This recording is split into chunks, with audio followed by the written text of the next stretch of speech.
Welcome to Cloudy with a Chance of Learning. Bill Taylor here in the KENS 5 Digital Center. And Jessica Adam, our senior animal care specialist at the San Antonio Zoo. Good to see you, Jessica. How are you today? Good to good to see you guys. I'm doing well.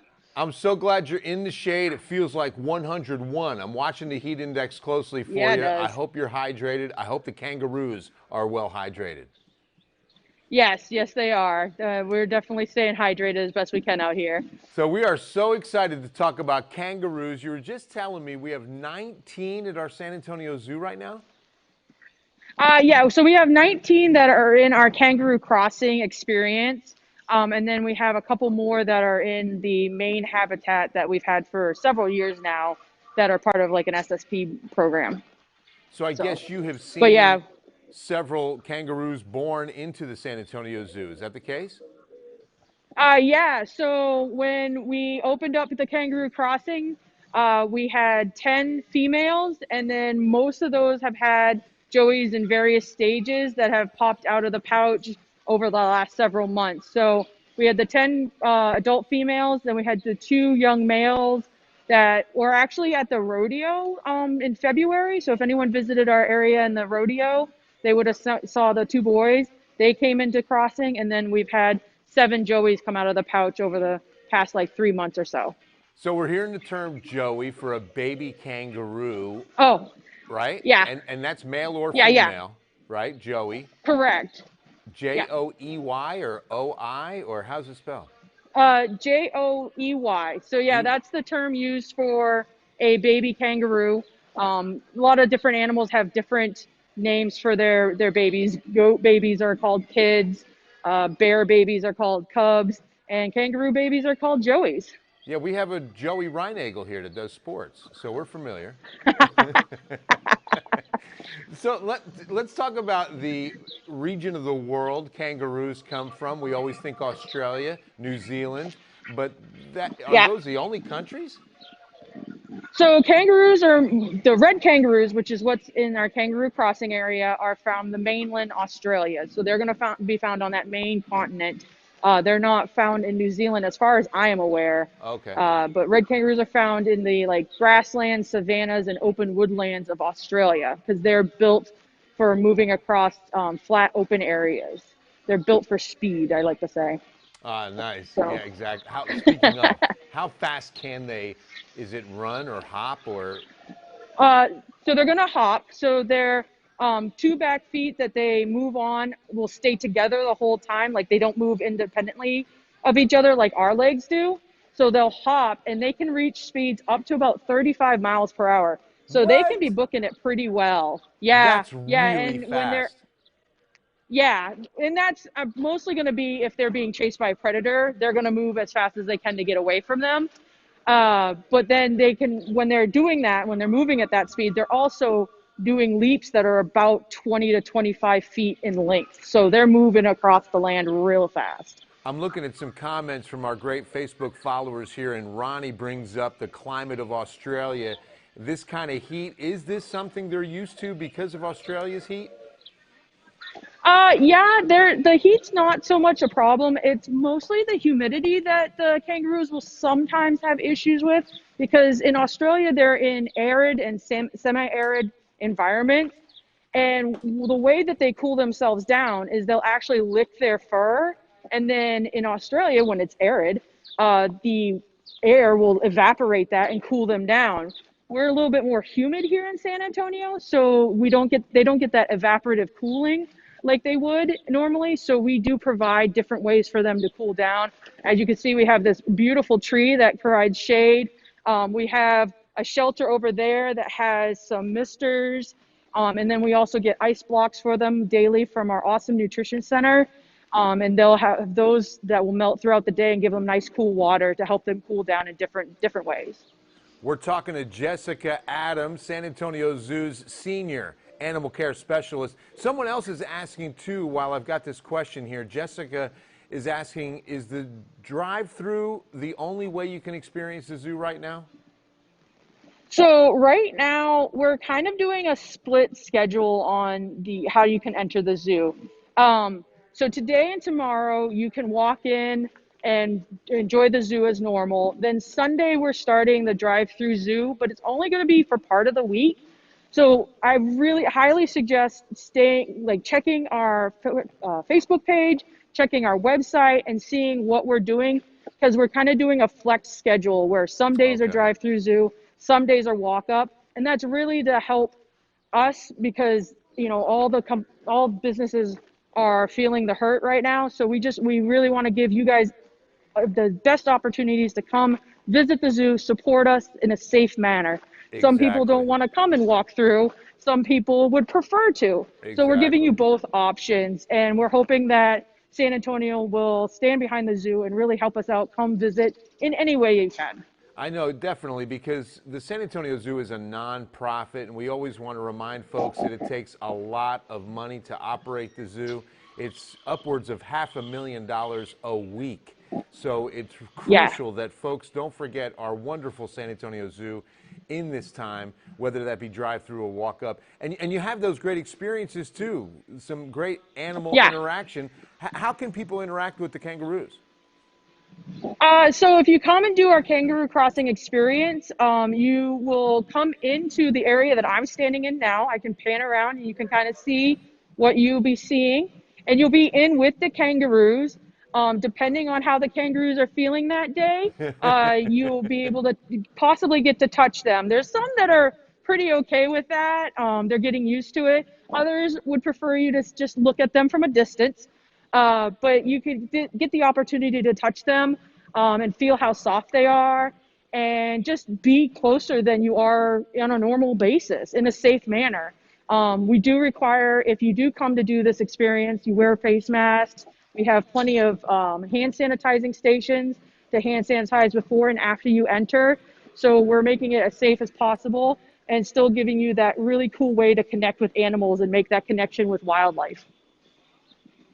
And Jessica, meteorologist Andrew Wilson here too, and I've got a question. You know, these Yeah. kangaroos, they look really interesting, and I gotta know, this big tail that they have, what is it used for? Yeah. So the big tail helps balance them. As you can see, their legs are kind of set. If you include the tail as part of the body, the legs are set kind of in the middle. So when they are going at like 30 miles per hour or however fast they're hopping around, that tail acts as a counterbalance to their body. So if you think about, if you were to bend over at your waist and then try to hop as fast as possible forward, you're probably going to tip forward, right? So that tail helps counterbalance them so that they can stay upright and just keeps them balanced as they're moving that fast so they don't fall over. It's a huge muscular tail that allows them to lean back on it. It's kind of like an extra leg where they'll sit back on it, and they'll do that when they're going to like box each other for competing over mates. But it also kind of acts as a parking brake, and they actually cannot go backwards. They cannot back up. So if they want to change directions, they actually have to fully turn around and go in the other direction. They can't just start backpedaling. I love the parking brake. That's hilarious. Yeah. One just started jumping off to the right, or hopping off, I guess. Yeah. Screen I right. don't know Yeah, where there you she go. went. That's too funny. Somewhere over there. So how old do kangaroos live to be? And then someone is asking also about the difference between a kangaroo and a wallaby. So kangaroos can live up to be about their mid-20s. Probably average is probably a little bit less than that, maybe your early 20s to late teens. And then the differences between them and wallabies, well, they're all marsupials, so they all have that signature pouch that they carry their young in, and they all have like those big feet. They're actually wallabies and kangaroos are all in the family Macropodidae, which literally, when you break it down, means big foot. A macro means big, and pod means foot. So this is Bigfoot. A little bit less scary than a lot of people thought. Right. They're all in family Macropodidae, and they're all marsupials, but they just live in different areas. So as I was saying, that the red kangaroos live in open grassland savanna areas. A lot of wallabies will live in the shrublands or in the rocky cliffs and mountainous areas. We had, for a while, we had yellow-footed rock wallabies, and they loved living in the cliff sides. And so they had a nice long tail that acted as a rudder to help them balance as they zigzagged up through the rocky cliff areas. And they were really fast up and down the cliffs, but they would not be able to outrace a red kangaroo on a flat land area. So it's just, they're all evolved to what their environment needed them to be to survive. We know about the boxing. So is that their main way of defending themselves? And when are they going to use that skill? You talked about mating. Is that usually the only time? Yeah, so males will use it to fight each other to have access to the females for breeding. And then they'll also use boxing to defend themselves if they feel cornered. So they're first, if like a predator would come by, they will flee first because running away is always better than standing and fighting because you're less likely to get hurt if you run away. But if they're cornered or they feel like it's their last resort and their life is at stake, they will turn and fight for their life, basically. And so they'll do that boxing where they'll grab, scratch, they'll bite, so they'll scratch and bite and kick. But most of that is going to be used for fighting for mates, and also if they were in a life-threatening situation. But you are perfectly safe coming to Kangaroo Crossing because I know none of our guests are going to put our kangaroos in a life-threatening situation. So Right, exactly. Yeah, this is a perfectly friendly safe environment. They don't feel threatened at all in this Yeah. kind of setting. Right. Very nice.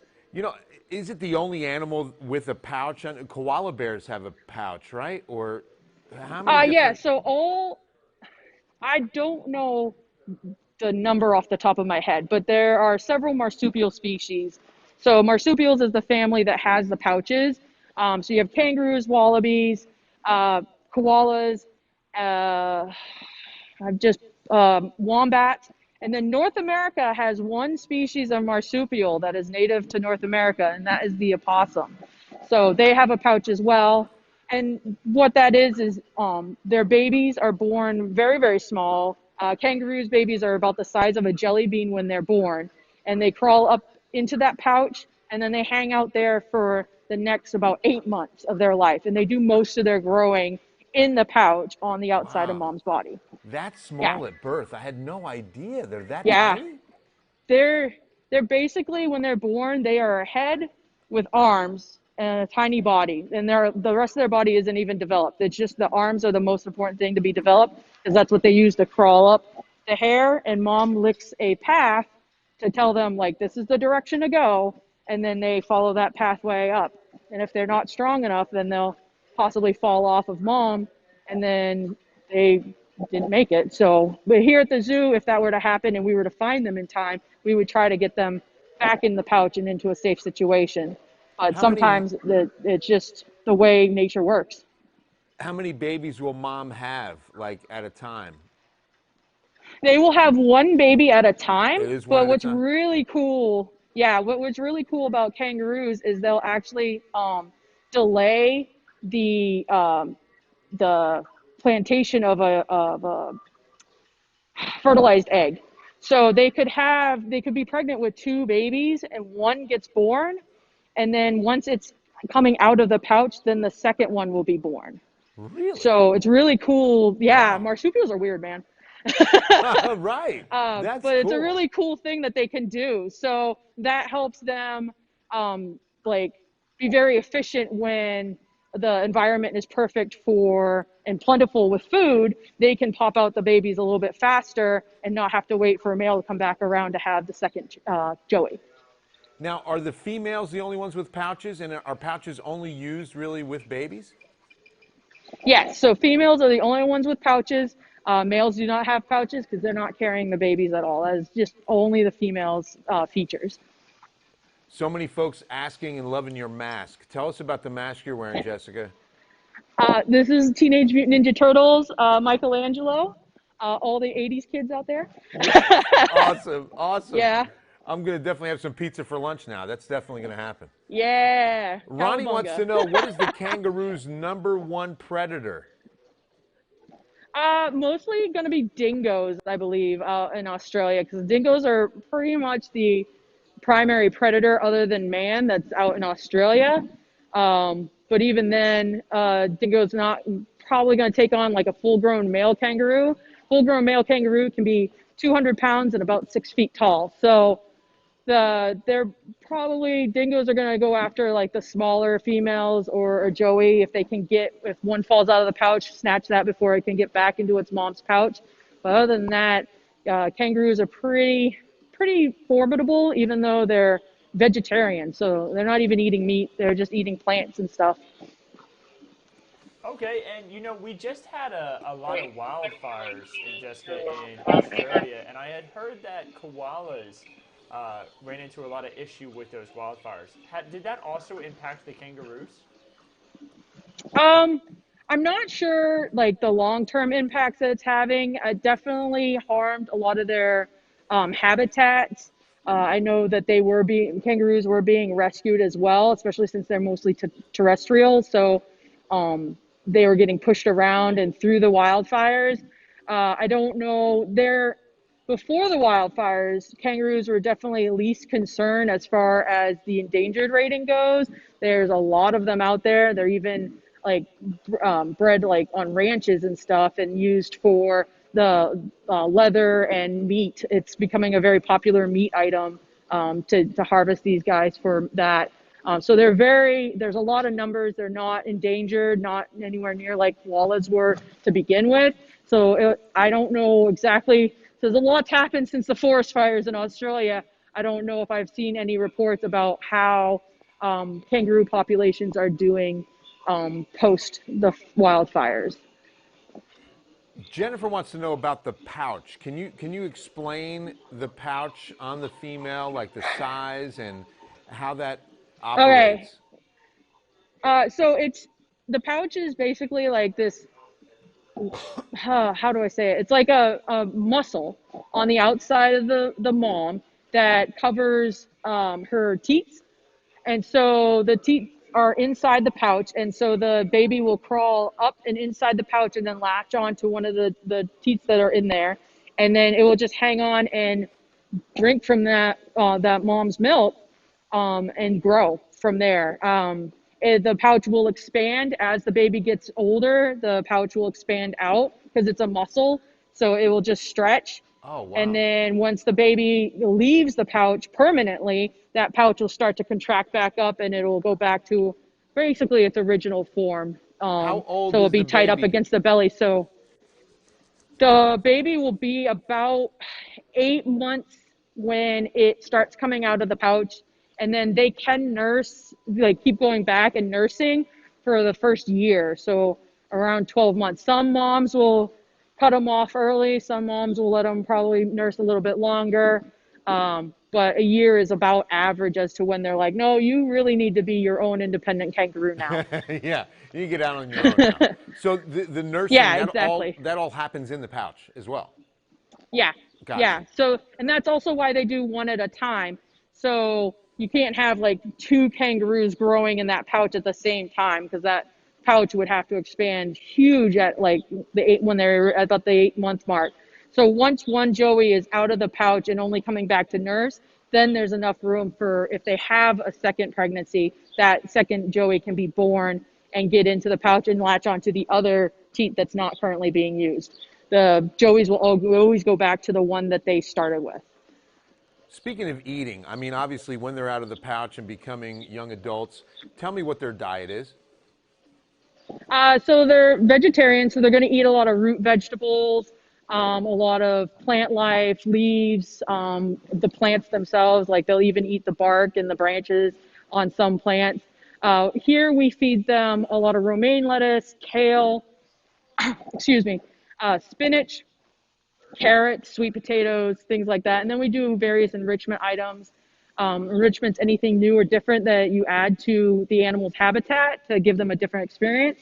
And so we can add different things like broccoli and grapes and apples and all sorts of different fruits and vegetables that they might enjoy chewing on. They're kind of the Australian version of a rabbit. So Oh, wow. Australia doesn't have any native rabbits. This kangaroos fill that same niche in their environment.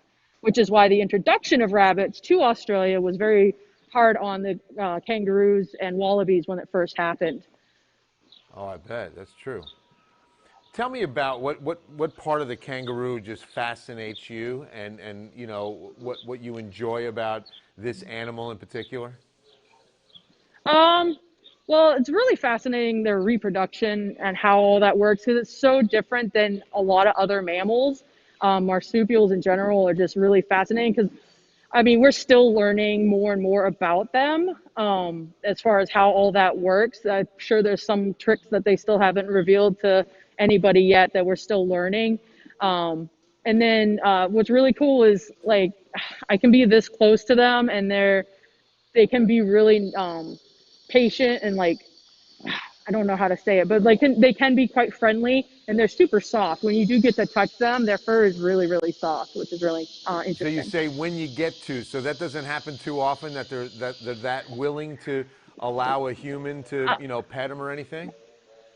Probably normally, like if you were to go out in the outback of Australia and try to pet a kangaroo, you're not going to be too successful. Here, we do have a couple that are fairly friendly, and we have some excellent staff down here that can identify which ones you'll have the best chance at. So when people come for the experience, we'll kind of be like, hey, that one over there you have the best chance at. That one would probably, the one over there would probably like you to leave them alone. But other than that, you're not normally just going to be able to like truck up to a kangaroo and just pet them and they'll be okay with that. And Jessica, you know, the kangaroos, they've got a nice way to stay cool, you said, with the shade and the misters.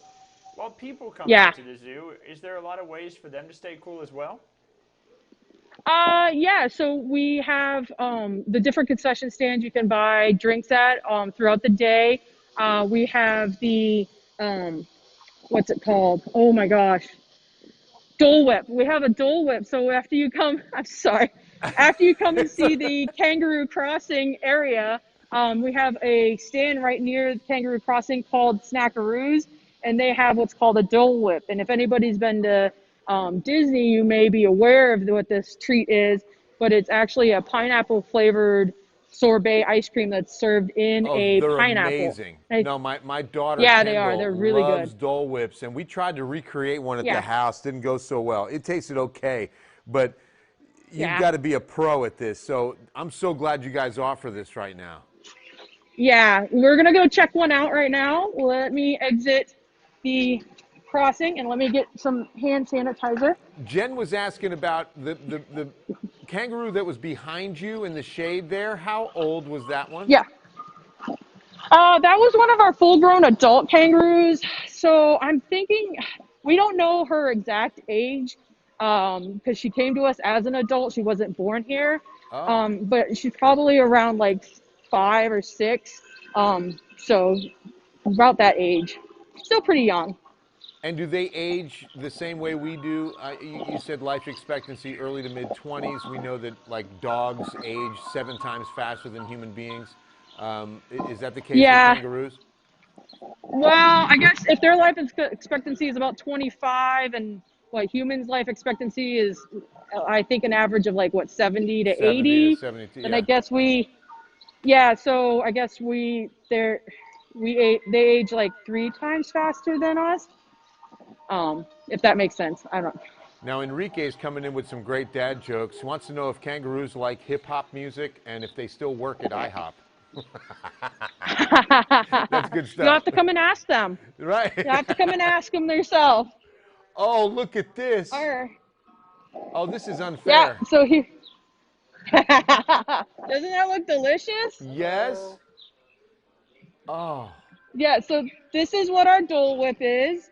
So it's got the pineapple outside, and then the what you explain it. You got that. It's a pineapple flavored soft serve ice cream, and then it Oh. has whipped cream, some cherry juice, and then and a cherry on top, and it comes with a straw. It's really good. It's a super popular item at other theme parks. One of those theme parks being in California, and the other one being in Florida. Yeah. I actually used to work there, and it was a passion of mine to bring something that is super popular from there to here at San Antonio Zoo, and we were able to bring it. And since being here, it's been super popular.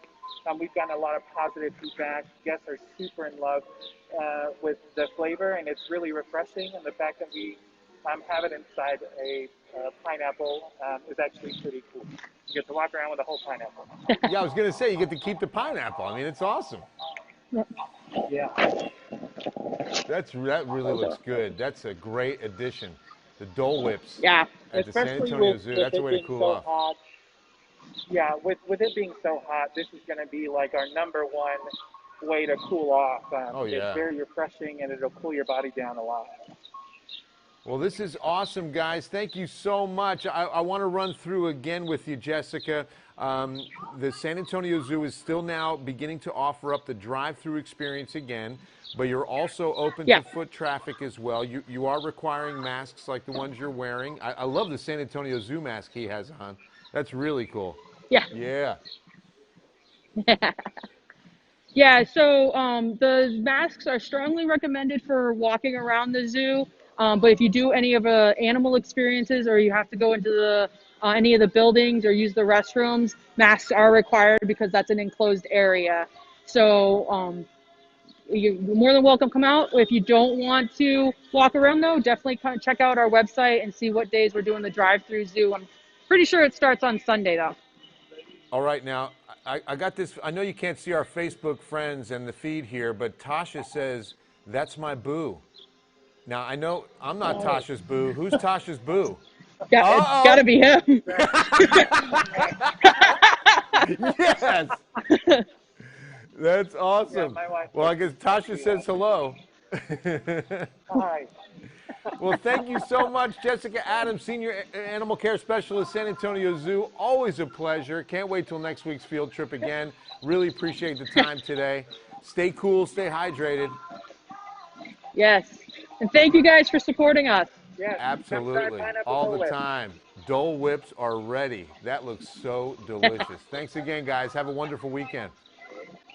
Bye, you too. Bye. Love our San Antonio Zoo. Remember, all you can do to support them as a nonprofit. They are taking care of wildlife in the best way. So please do everything you can. Become a member and, of course, support the nonprofit organization, our great San Antonio Zoo. Feels like temperatures and a little bit of weather before we let you go on a fun Friday. Feels like 101 in the city, 102 at Seguin, 107 to 109 when you move south. Look at that, George Weston, Beeville, and keep in mind it's only 1:30.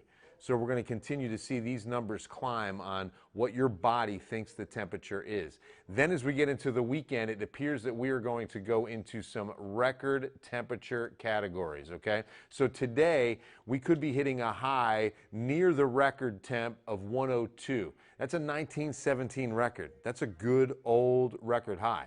We're going to flirt with it. 101 or 102 within reach for us this afternoon. Remember, it's between about 4 and 5 p.m. that we hit the high of the day this time of year. On Saturday, same. It looks like we flirt with it about 104, and it's also a 1917 record in jeopardy. But then by Sunday and Monday, these could be the record-breaking days of 105, 106, and breaking records from 1998. A lot of you remember how hot that year was, and 2013. Only 7 years ago, we were 102 on Monday. So that's the nuts and bolts of it. High pressure is in control, and that means a hot, dry forecast for the foreseeable future, and dry is the emphasis. You know, we put on that hopeful 10% chance at the end of the 7-day in hopes that things in this pattern will change enough that the high pressure will, you know, weaken and allow in some chance of rainfall. But in the next 4 to 6 days, zero chance of rain. We're in stage 1 water restrictions now, which means you can only water once a week. And today is your day if your address ends in 8 or 9. Remember to do that watering before 11 a.m. or after 7 p.m. If you're watering between 11 and 7, it's just not that efficient. It's just too hot, evaporates too quickly. And you're also going to probably start seeing a little bit more drought condition. Yesterday, the weekly drought report came out, and it did not show that San Antonio was in drought. Instead, we are in what's called abnormally dry condition.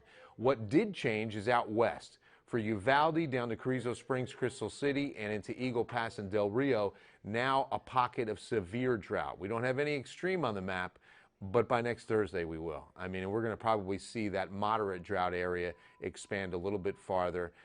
This is typical this time of year, so we'll be watching for drought condition, and please remember, water restrictions are in effect. Conservation is a water source, so do what you can to conserve water usage. It'll save you money. Luke says hi. Today's Luke's birthday. Luke, what's going on? I've got to sing before I let you go. Happy birthday, dear Luke. Happy birthday to you. I like to extend that out. Luke, happy birthday, my man. That's so very cool. Luke, a big supporter of Bill's Elves every Christmas, every school supply drive. So we love the Roberts family, and we love you, Luke. So happy birthday. Go do something fun for yourself today. Make sure. I know you're going to have a wonderful day, because I know Grandma's going to spoil you today.